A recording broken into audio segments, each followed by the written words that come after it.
My beautiful souls. Never going, never go back. Never going back. Never going back. Anyway, I gotta get together. I hope I didn't pray. I'm praise and worshiping. Start your day off right. Back. I can't go back to the way you used to be. For your presence came and said, change me. Yes. Anyway, let me get to my words. I got a couple of them. I'm trying to see which one I'll do first because it's been a morning, but a beautiful one with the Lord. So good morning, my beautiful souls. Let me see. This is like a little series actually because there's a lot going on in this world. So this one is kind of like two, three different words in one. But I can't do them all at once. I'm gonna have to do them 1, 2, 3 type situation. Let me see. Okay. Okay, first, which one was it first? I wasn't sure what I was gonna name this one. Part of me want to say it's trusting God, but it could be trusting God, chasing God. We'll see what I do. Actually, I'm in, hold on. Let me go ahead. I hate it when I'm in this room because I'm trying to hold this thing steady while I'm on here doing my notes and everything else. Can you guys see me? Okay, there we go. Yeah, because I got to be able to navigate my screen here. Okay. And pull up my notes, my verses on here. But anyway, okay, so we on here. Here we go. This one is I'm in Psalms 54, 1 through 2. No, is it 1? No. Actually, it's 1 through 7. Okay, and I'm going to read this. I'm in Psalms because Psalms is like praise and, it's like a book of praise and worship.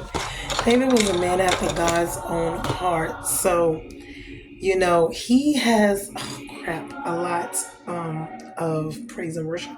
And we have a lot of reasons to praise and worship when it comes to God because of the fact that I meant to put this hair back because I didn't feel like being bothered with it. But anyway, so I'm just going to put these pieces back so it's out of my way so I don't have to be bothered. Okay, now we're going to do that and I'm going to continue on. So now here we see, I'm going to read the verse. It is, remember, all of these are like songs because David he would love to play instruments. He loved to praise and worship the Lord, which is a beautiful thing. Starting your day off in prayer and praise and worship, I'm telling you, when I get up, it just helps your day start off really, really well. And it's giving God your first fruits, meaning the first part of your day.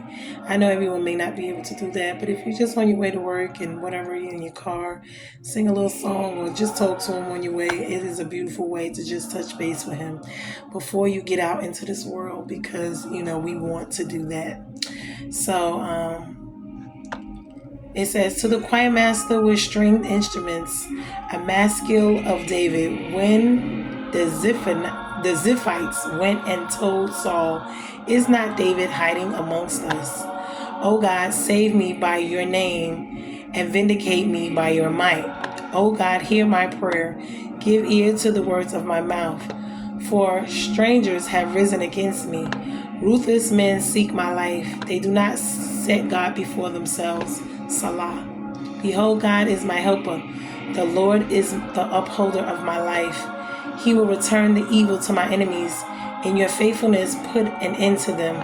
With a freewill offering, I will sacrifice to you. I will give thanks to your name, O Lord, for it is good. For he has delivered me from every trouble, and my eye has looked in triumph on my enemies. Now, remember, David had a lot going on in his life. He was a chosen, so it wasn't something he knew or grew up having or had any sense of. He was picked by God. He was to become king at a young age. They anointed his head.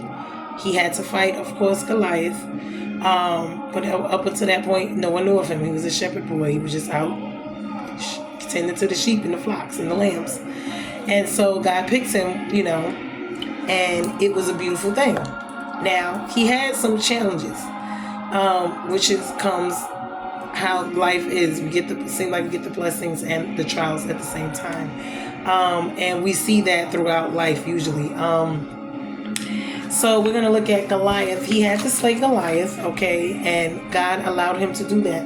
Now, Goliath was the giant in his life, but we have more than one giants. It could be people, places, things, family, friends, whatever.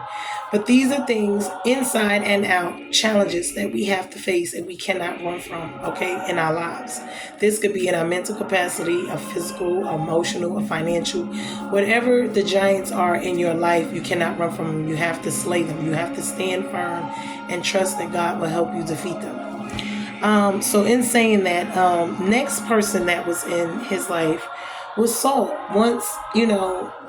Once David defeated Goliath, it elevated him. So it put him in a position. Now he was already supposed to be king, but he was just waiting. Remember, this is the process. And everything with God and everything in life, there's always a process. So at this point, he's, in training. So to be king, meaning with all the obstacles that he has, the trials and tribulation, God's just training him.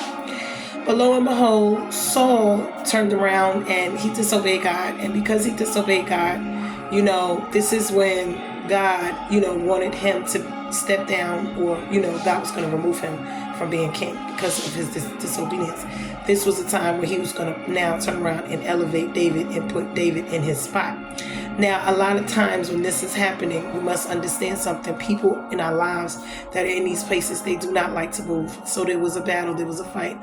Of course, why? Because in Saul's heart, he did not want David to become king, even though it was his own fault that David was going to become king anyway, but it would have been after Saul reigned. But see, being that he disobeyed God, the favor of the Lord fell off of him. So God gave him the position and he turned around and took it back.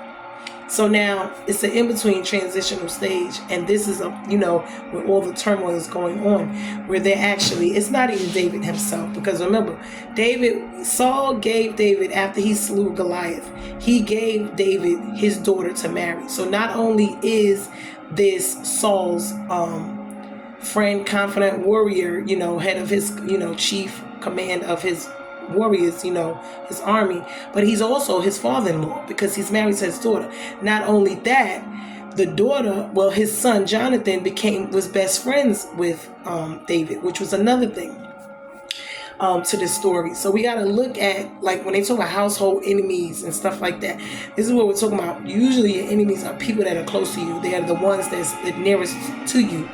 And so David is married to Saul's daughter, and he's best friends with his son, which is Jonathan, which is her brother. But because Saul is king and he is angry, he doesn't want to relinquish, and he know he messed up, but instead of just telling God, I'm sorry, and going and doing the right thing, he wants to fight the situation. He should have just went on ahead. His pride and his ego knew he messed up. Time up, just going ahead. No, he's angry, he's upset, he's jealous and envious of David. So now it gets to the point where he does not want David to be king. So he turns around and he wants to have him killed.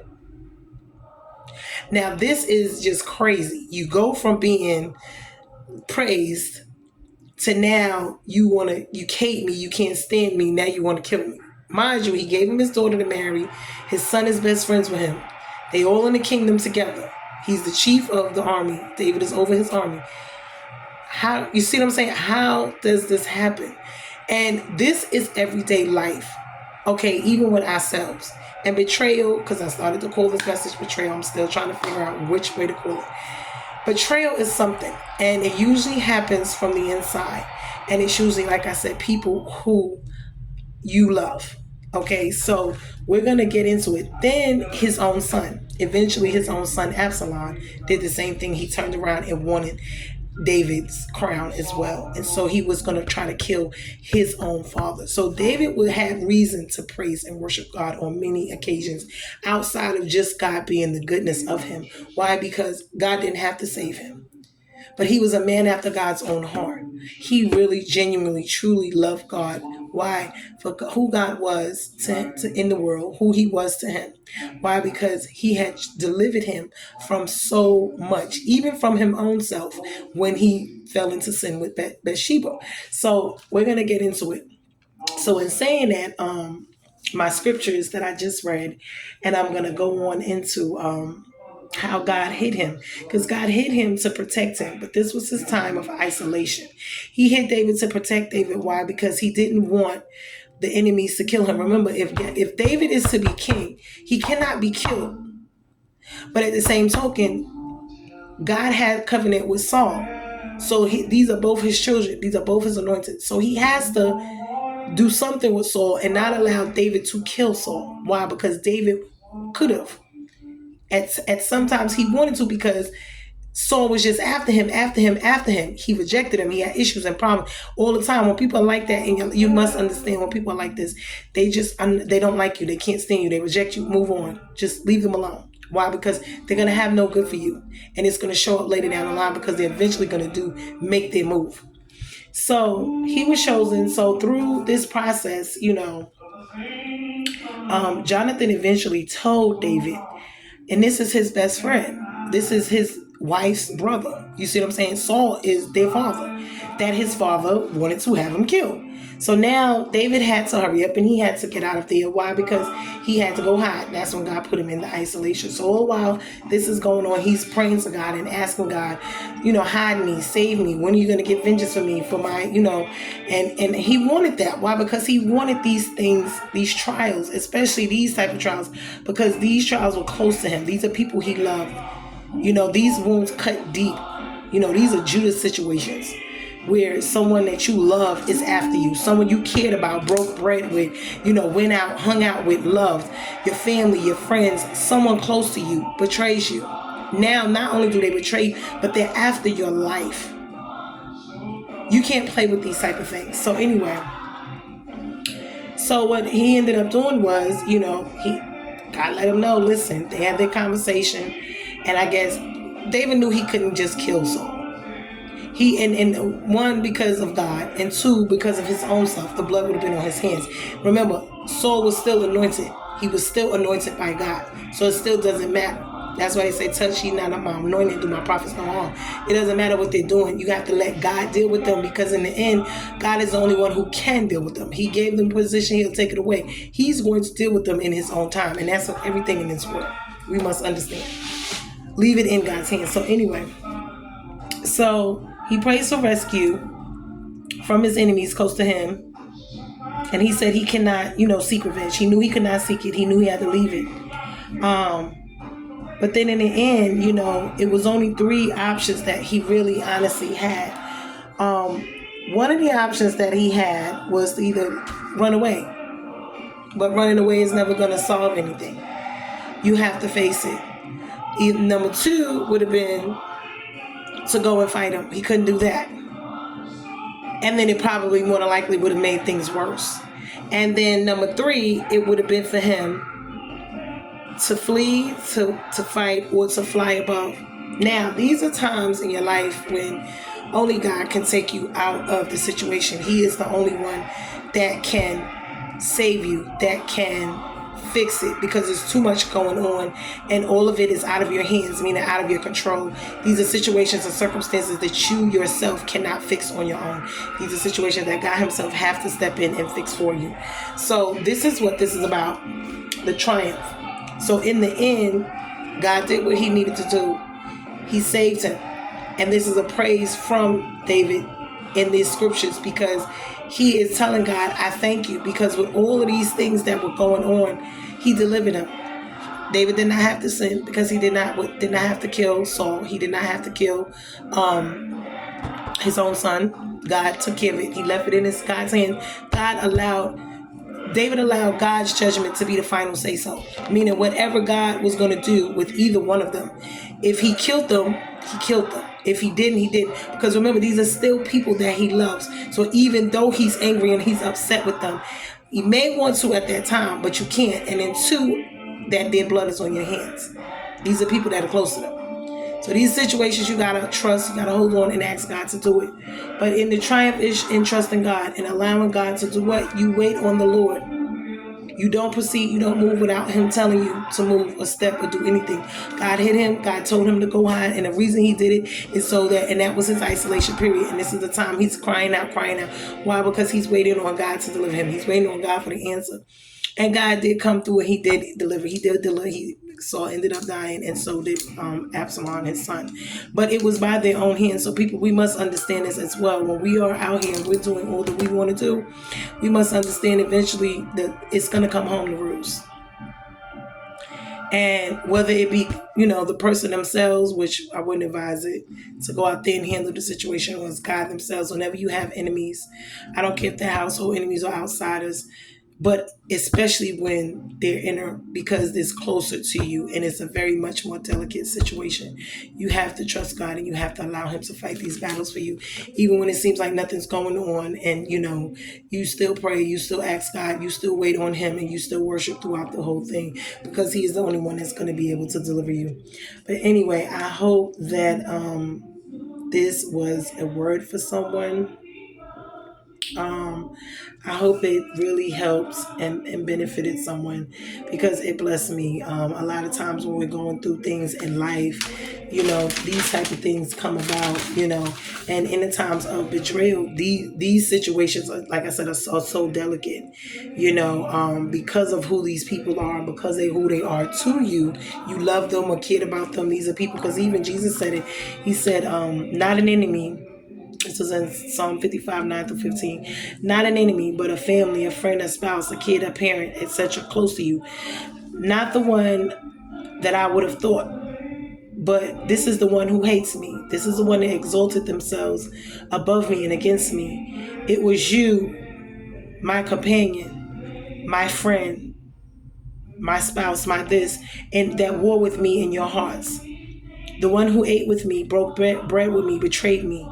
But it would take a diamond to cut another diamond. Lord, you are the only one that can fix it, and I won't return evil for evil. I leave their judgment to you and in your hands, and this is the best way to handle it. God's going to do what he's going to do. And for anyone out there who's going through amongst tribulations and trials, some things you have to just take your hand off. And you have to allow God to fix it and do it in his time. Because if you do it, you're going to mess it up, number one. And number two, you're going to offend and go against God, because this is the times where he's going to show you he's God and that he's the only one that's going to get the glory out of these situations. Why? Because it could be no one else can take the credit for what he's about to do in your life. He's going to do it. And this is why he doesn't allow anyone to help you when he doesn't allow them to be there, because he's going to do it, because this is the way you're going to build your faith. You're going to be disciplined throughout this process, and you're going to get the understanding of your faith, of your love, and everything for him, of who he is in trials and tribulations, on the mountaintop and in the valleys. So I hope and I pray and I ask God that this message will actually bless someone, because it blessed me. With everything we have going on in this world and in our lives, betrayal is a part of it. We hate that is the case, but that's the world we live in. And a lot of times we get cut and we get stabbed and we get this and God is dealing with me with forgiveness. He's dealing with me with a lot of things, forgiveness, bitterness, anger. Why? Because, and this is why I myself am in isolation, because I need for God to heal me in my heart and to take things out, right? Because at the end of the day, if I cannot be like the same people that are doing these things to me. And if I want God's grace and his mercy, I have to forgive. I have to forget. I have to be cleansed inside and out and move forward. Why? Because there's other people out there who are going through these things, and I'm a testimony, a testament of God is able to do it. He's able to fix it. So be blessed, blessed souls, you beautiful, blessed souls. I hope you enjoyed this message. I hope that this brings some real peace and understanding and guidance to someone's life. And whatever it is you're going through, take it to God. Prayer. In prayer, number one. You can pray wherever you are. Remember, you got to be outside, standing up in your mind, in your heart, in your soul, wherever you are. Prayer, praise, worship. Get in your word and start to learn God for yourself. And I'm believing that he is going to, and I know he's going to fix it. He's going to change your whole life and your world around. And you will have a new song in your heart to sing. When people are praising and worship, that's what they are letting God, is just thanking God for all that he has done in their lives. Because seeing his hand in your life is one of the most beautiful things you will ever see. It's like, Lord, I didn't think I was going to make it. I don't know how I got out of that. Nothing but God. That's all I can say. It's nothing but God. And he gets all the glory out of you and your life. Understand that. Be blessed, my beautiful souls. Enjoy your day. Later.